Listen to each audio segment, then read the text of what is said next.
Alô sintonizado, Copa do Brasil começando esta semana, rodada única, o time menor ranqueado, de menor colocação no ranking nacional joga em casa, o time de melhor colocação joga fora de casa, mas com a vantagem do empate. É o caso do Curitiba diante do Bahia de Feira, quinta-feira em Feira de Santana. É em Feira de Santana, mas o Curitiba tem a vantagem do empate. Nas duas primeiras décadas, a primeira fase tinha ida e volta, mas aconteciam algumas situações, como por exemplo a do Caiçara, do Piauí, em 1991.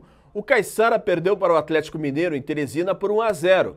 E o Caiçara tinha que pagar a viagem, o deslocamento, a hospedagem para a partida de volta. Então, mesmo sabendo que seria difícil mudar a situação contra um grande clube como o Atlético Mineiro, o Caiçara perdeu em casa 1-0 para o Galo, foi jogar no Mineirão e perdeu de 11-0. 11-0 para o Atlético Mineiro e o Caiçara teve que pagar a viagem, hotel, essas coisas.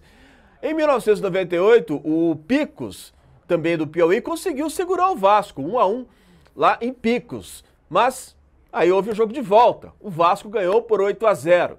E em 2010, o Naviraense do Mato Grosso do Sul perdeu para o Santos. Em Campo Grande foi 1-0 para o Santos, com o Neymar.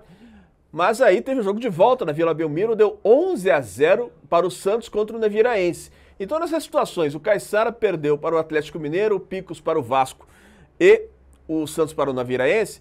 Então, colocou essa situação de, mas o time pequeno, ainda que o Picos tenha empatado com o Vasco no primeiro jogo, 1-1 em 1998, mas o time pequeno não consegue a vitória em casa, mas ainda tem que pagar o hotel, tem que pagar o avião para ir para a casa do adversário, sabendo que é difícil mudar a situação e ainda assim com o risco de uma goleada. Afinal, olha a distância, Santos, Naviraense, Vasco, Picos, Atlético Mineiro, Caiçara. Então, uma rodada única agora para baratear a situação. Claro que às vezes acontece de ter um equívoco aí, dar um susto no meio do caminho. O Curitiba mesmo já perdeu para o RT de Patos de Minas, perdeu para o Manaus, quando era o favorito mesmo jogando fora de casa.